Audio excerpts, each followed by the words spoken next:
my gosh, they're so pretty. Monkey doesn't like tourists. He's dropping leaves on their heads.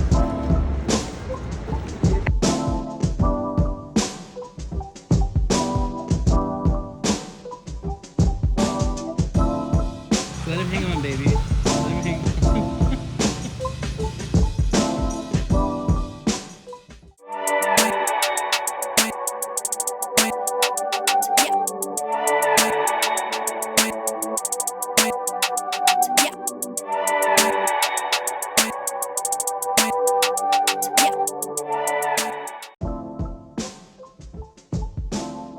This is the top 5 things to do in Bali, Indonesia. Bali is a beautiful place, and we went to Bali right before the world shut down, so I don't know what the status of all these is currently when this movie comes out, but I anticipate it's going to be open again, and it's a beautiful, wonderful place to enjoy. So we want to share with you our top 5 favorite things to do on the island. In no particular order. That's right.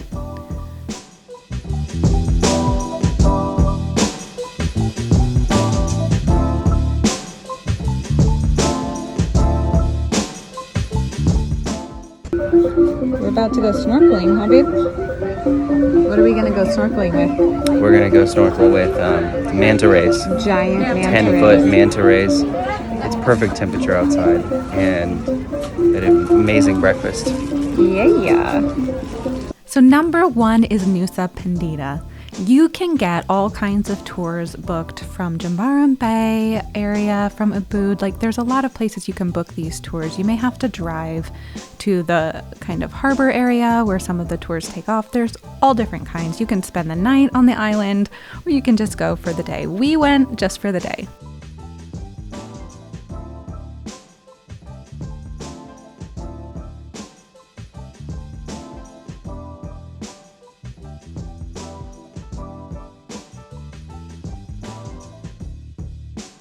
And we swam with manta rays, which was so fun, right off the coast. This was the most amazing, I think, Beautiful. snorkel adventure I've ever been on. Mm-hmm. We went snorkeling with giant manta rays. Mm-hmm. And these things were the sweetest, most playful, most majestic. They were like flying through the water, but they reminded me almost more of dolphins. Mm-hmm. They were just kind of like coming around and looking at you. And these things are like The wings. 8 to 10 feet across. They're huge.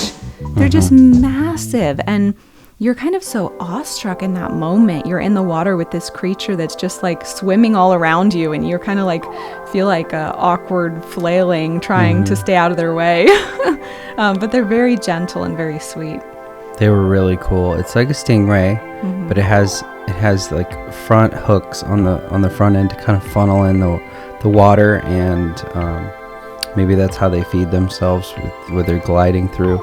And the wings are just so majestic, and it really is like flying fish. It's really pretty.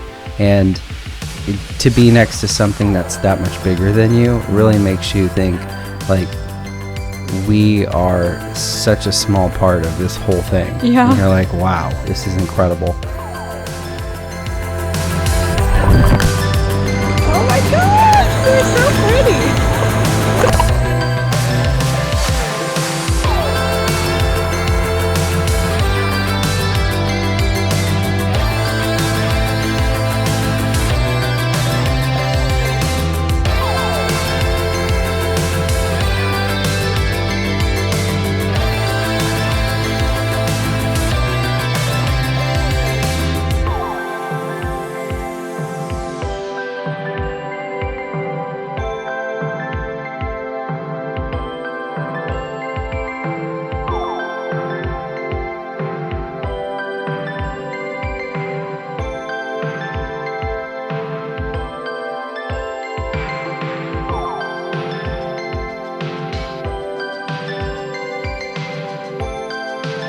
And you get to go to the Instagrammable spot that looks like a dinosaur T-Rex coming out of the earth, and a little private beach there.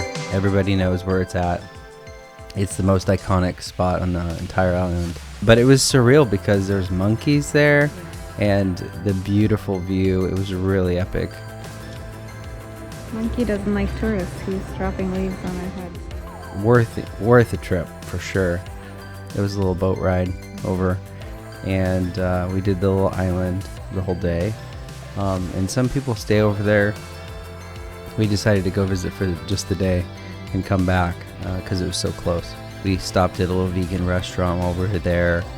We did pick the tour, even though some people are really into driving their scooters, renting a scooter and driving it out by themselves and then making their way back. It is a little bit of a ways, and we had a little tour guide, which was really nice, that we didn't have to worry about getting lost because it seemed like it was an easy thing to do. Yeah, so I think that was a big highlight and something that I would really recommend for anyone to do, as long as you don't get motion sickness, because it is a lot of time in the boat. So number 2 on our list is the resorts. We love exploring resorts. So when we travel, we'll often plan several different stays so that we can experience more of the different atmospheres and architecture and experiences that are at different resorts. But we also then love to go and have meals or drinks or do activities at resorts. And so you can get a full breadth of understanding of all of the resorts in the area.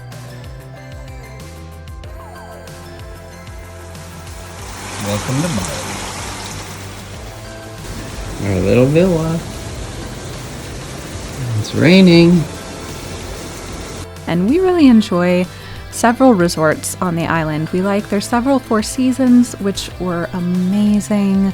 We also stayed at Kamandalu in Ubud, which was lovely, and it has Rice Terraces right there as part of the resort, so it's just really fun to wake up and have some breakfast on a balcony with the Rice Terraces underneath you. And then we also stayed at the Intercontinental in Jimbaran Bay by the beach, and all of them offered just something different, unique experiences. I think the Four Seasons in Jimbaran Bay was so special to sit out there on their little patio area by the pool, and they had one of the best cocktail menus I've ever seen in my life. Mm-hmm. Like, it was like the history of Bali in cocktails. Mm-hmm. Guys, you know it's bad when you are the only ones at the Four Seasons.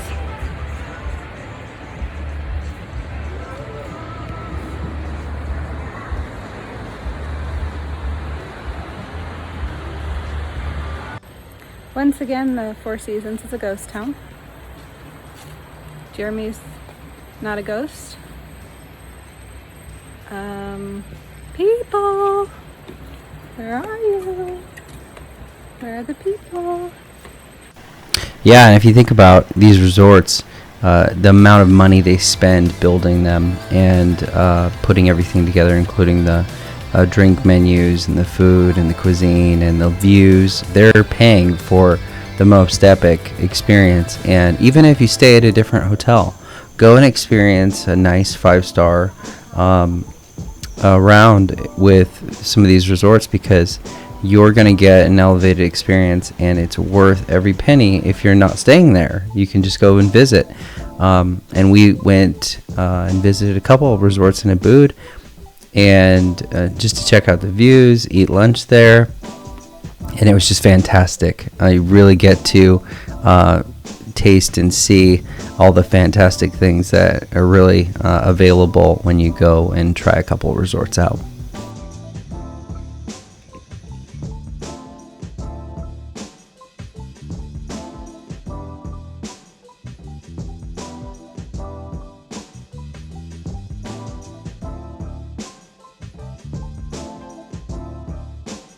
So number 3 is the Monkey Forest. This place, I mean, there's a lot of tourists there. It's a really popular place, but it was worth it to me. Like, coming from the United States, I hadn't spent a lot of time around monkeys, and these monkeys were really cute and friendly.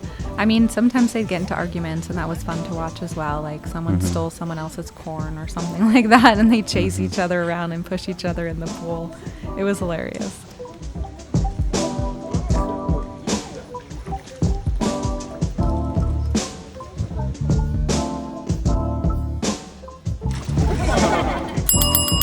So it's a walking trail, and you kind of go one way, and the monkeys are just stationed throughout, but they're free roaming, so they can jump on top of you and you can take pictures with them and just really experience what it's like to be in their environment. And then they just run right up to you and they climb you and they're like, this is my spot.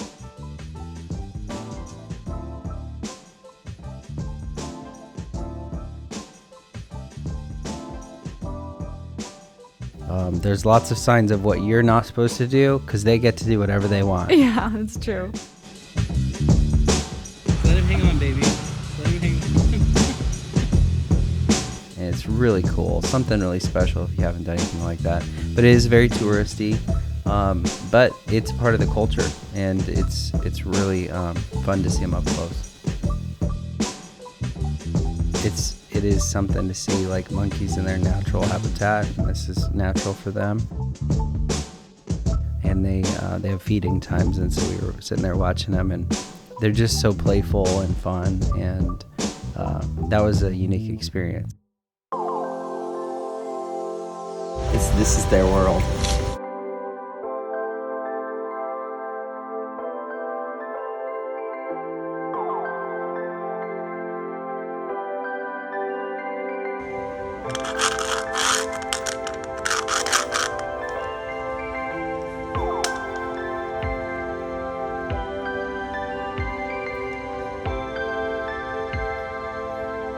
Number 4 is the Rice Terraces. These were so beautiful, and over the years they've become much more tourist friendly, where they're almost just there for entertainment. The place that we went had a variety of Instagrammable stops, as well as the giant swings that Bali is famous for, so you can swing over the Rice Terraces. It really is a fun experience, and it's very unique to Bali.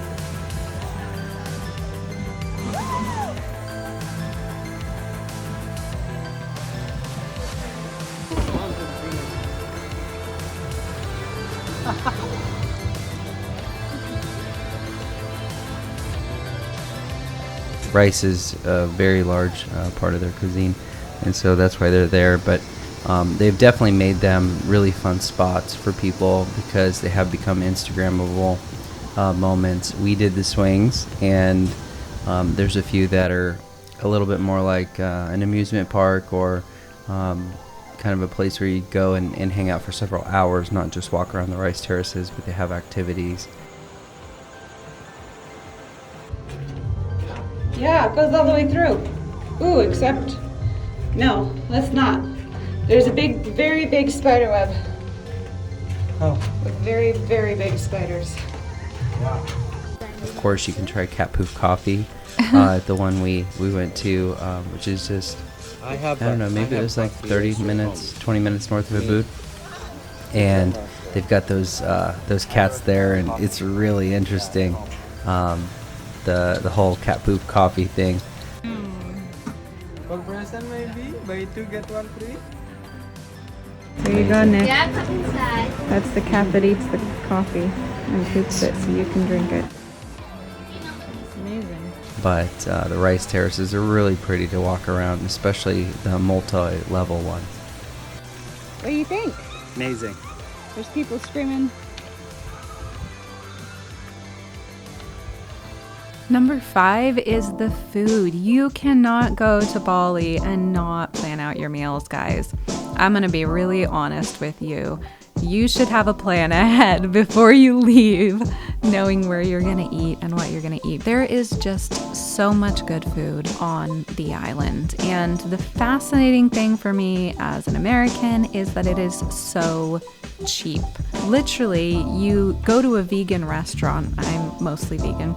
Go to a vegan restaurant in Beverly Hills, you're gonna pay maybe 4 times or 5 times more than you pay for the exact same quality of food and meal in a really nice restaurant in Bali. And I'm a part-time vegan.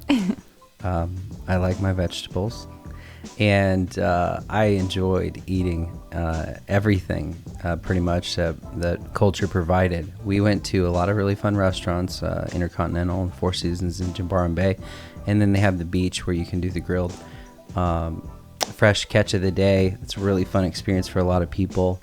If you're in the area, it's definitely a night thing, and be prepared to be outside on the beach.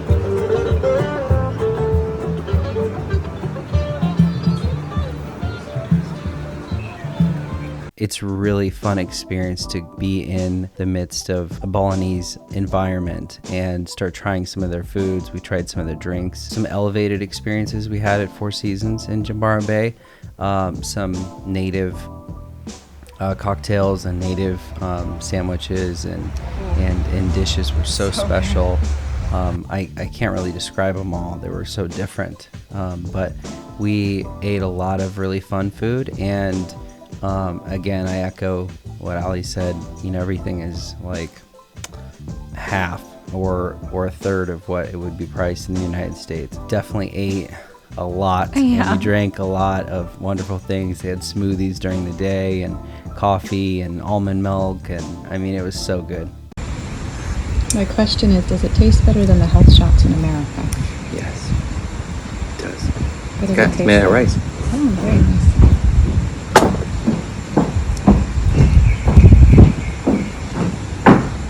Good morning, everyone.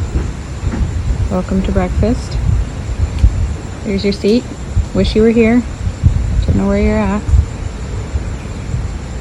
One of my favorite places, I think, was called Opia or Opaya or something like that.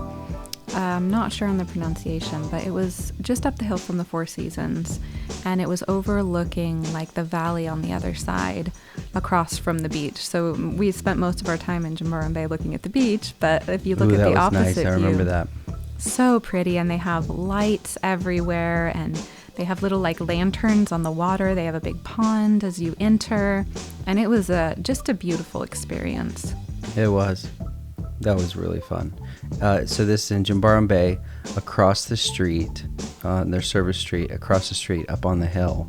So it's up at the top of the hill, and the view is to the valley on the inside, not to the ocean on the outside.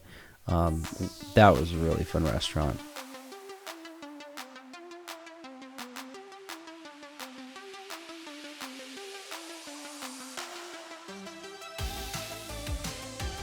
And I like the restaurant in Ubud that we went through the Hobbit door, and you get massages upstairs, and then downstairs you get anything you want. You sit on the floor, and you know whatever you order, it's like $3. So it's like, wow, I got an appetizer, an entree, and a dessert, and a drink, and 2 drinks, and it was like $23. How did we do that? Yeah, Ubud is just amazing. There's a huge vegan scene as well, which I really enjoyed. There's some really epic like treehouse restaurants, but it is amazing food.